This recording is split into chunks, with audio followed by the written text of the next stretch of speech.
Beerzerker. All right.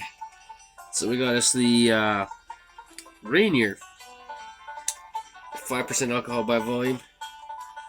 This is from Seattle, Washington. Or it was. Or it still is. Anyway, it's been around for a long time. Used to be a popular brew in the late 80s and early 90s, but we still get it here. Just gotta find the right liquor store or whatever. Alright, let's give it a pour. Examine the Rainier.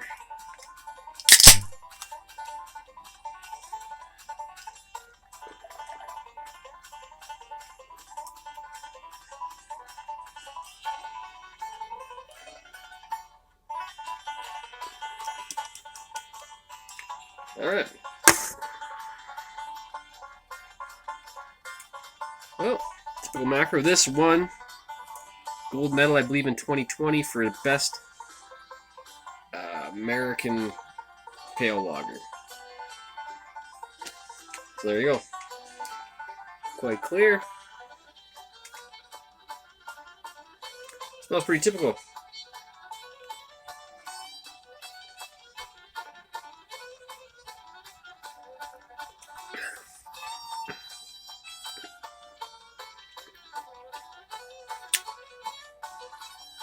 Well,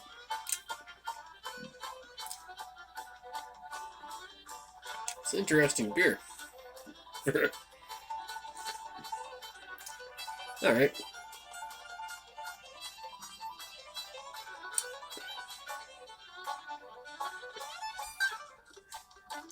Hops up front, sweetness.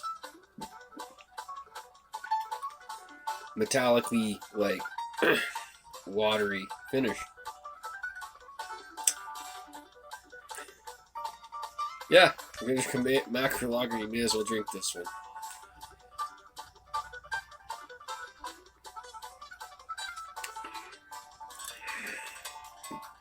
A little danker than most. Not a real clean flavor in this beer.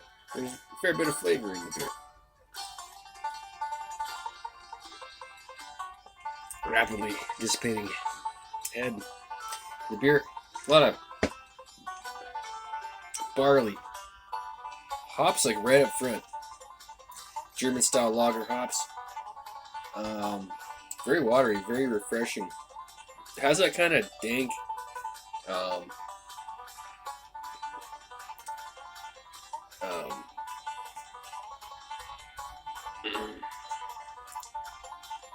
kind of harshness a little bit. But it's a light beer. It's a good one.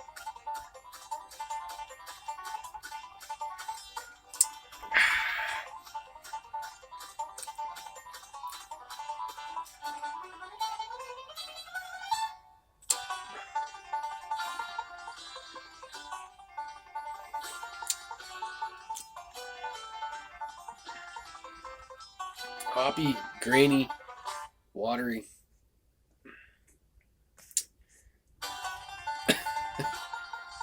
Dank domestic pale lager. That's all I got on this beer. I don't want to say harsh finish. It's not a harsh beer, but it's a little. I don't know. You compare it to other beer. It's not real clean like a Rolling Rock or Bush or even a Keystone or a Kokanee or a. It's more like Molson Canadian. It's the only thing I can really compare it to. Maybe a little better than Molson. Burping up, like you get a lot of hops. I think there is hops in this beer. Yeah. Woo! Yeah, so get it around once in a while. It's not a real common beer anymore. Since the 90s, it's a lot more common. It's on sale a lot. I think that's just why a lot of people drank, and a lot of people really liked it. But now, you don't see it as much.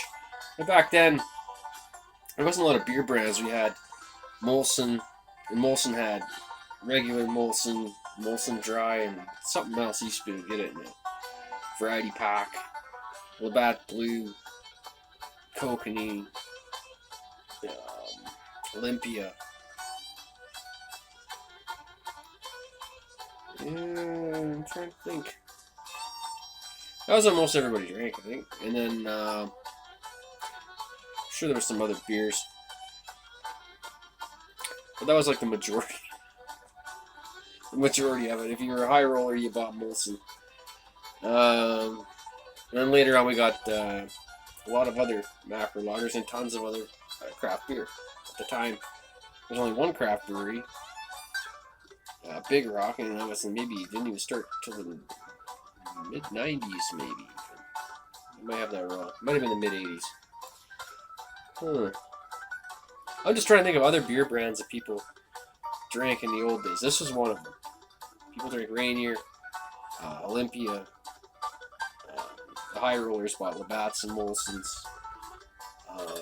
And then Molson, I don't know, I didn't like it after a certain time. We found out that flavor had changed. Old Style Pilsner, which is now owned by Molson.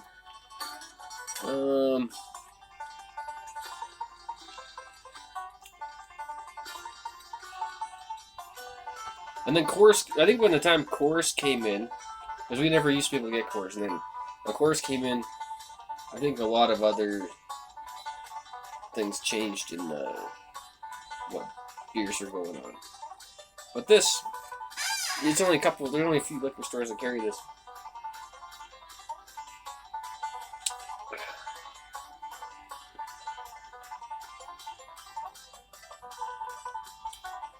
Yeah. Well, whatever. Whatever. As for a rate, actually, it's pretty good. It's really watery. Like the quality of the water, you're tasting. Yeah, that's mountain water. You know what I mean? So, and that way, it's pretty good. It's nice, refreshing, watery. Hops up front. It's like a Pilsner with a bit of corn in it. You know, whatever. Is this the same fucking song over and over again? It is, dude. They marketed it as like, 2 hours of bluegrass. They just loop the same fucking tune. 2 hours of rip and glam or banjo.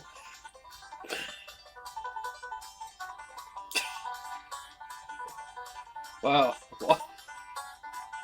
Shit. I want a different banjo record. This is all the same banjo tune on this record. Damn.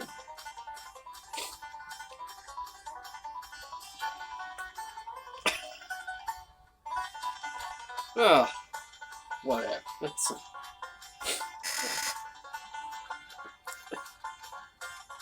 There's a different.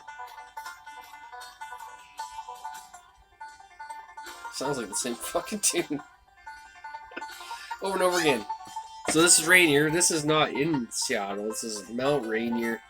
Is a Cascadian volcano. Much like Mount Hood and Mount St. Helens. I don't know if Mount Baker is technically in the same thing. That's a fucking huge fucking volcano. It's some subduction zone volcano, unlike super volcano, which is like Yellowstone, and then you got 2 more in California. There's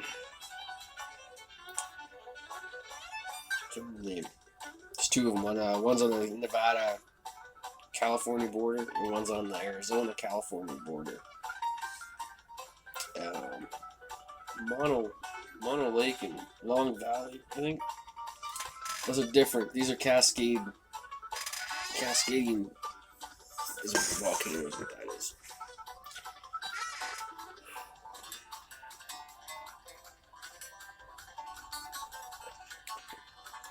Stratum. The super volcanoes, you can tell because there's a lake on each side. The uplift in the middle. There's 2 pockets, and you got a fucking lake here and a lake here. And you got a fucking super caldera in the middle. Except for Yellowstone, only has 1 lake.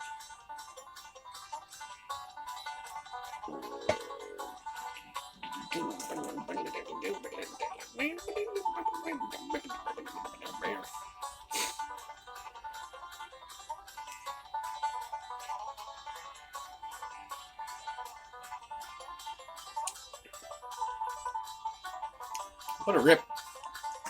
Banjo. Got thumbs down. Banjo loop. Bullshit. Yeah. Over 1 hour. High quality banjo picking. Fucking. It's a minute and a half of banjo picking. And they just looped it. Yeah, that's some bullshit. Well, it's pretty non-exciting beer review. Non-exciting banjo loop. What the? Serious fucking anticlimactic banjo loop and beer drinking yeehaw and fucking yeehaw shit. Ugh.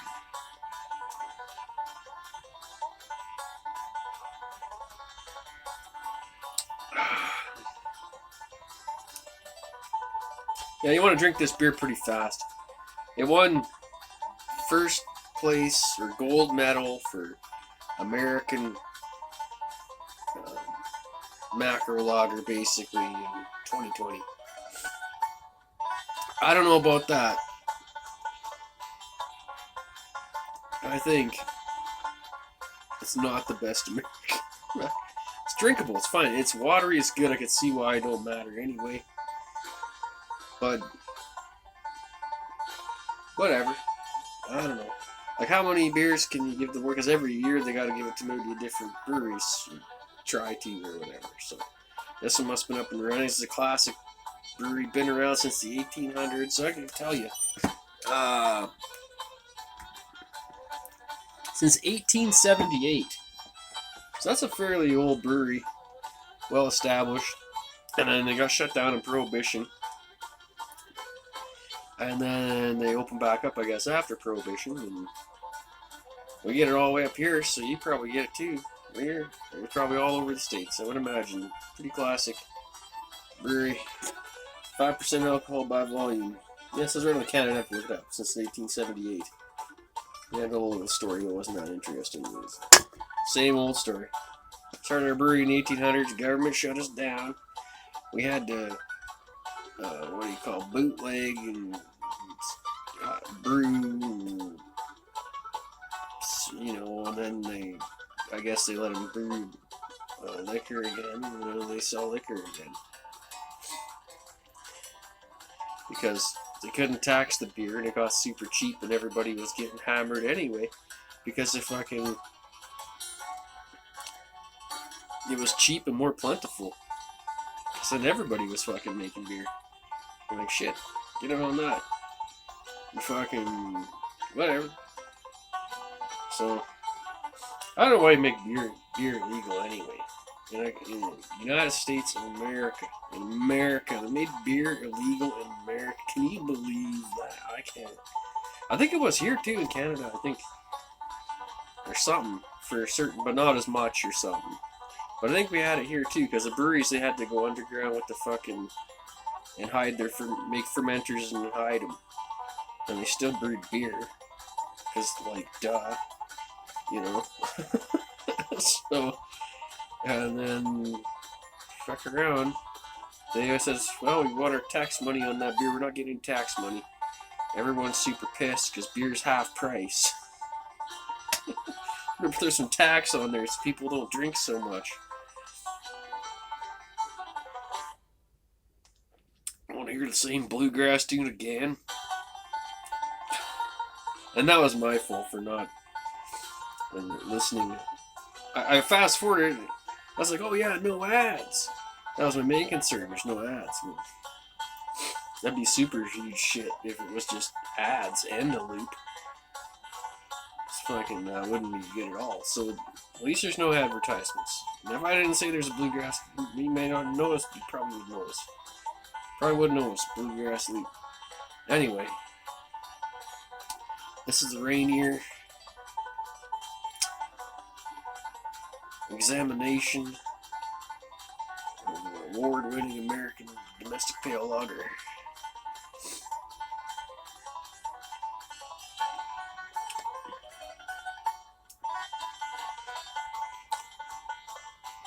I don't know.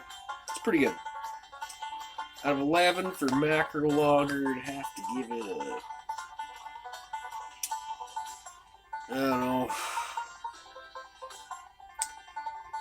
I'll give it a 8.5 out of 11 because it's pretty good. Not the smoothest, easiest drinking thing. There's a lot of bitterness, but it's at least complex. Anyway, give it a shot. Have yourself a Rainier. Whatever you want to drink. Rainier. The can looks a little weird. It doesn't look as good as maybe the older can. I think this kind of a little different. Am I wrong on that?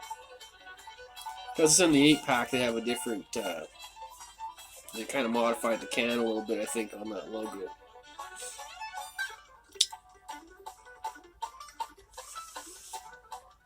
Yeah. Oh, shit, this is brewed in Stroh, Canada, and Guelph, Ontario. That's like most of the other beer. So this is contract brewed in Guelph. Just like 90% of the beer we get is contract brewed in Ontario. So I was kind of thinking this actually came from Seattle, but I don't think they brew it in Seattle anymore. It might, I don't think, but I think they might have moved it. Or that might have been talking about Prohibition, I don't know. They got these boring ass stories because there's really much of a story. And I don't know, I don't know. Fucking is. Where is it brewed now? I don't know. Beerzerker, and I'm out.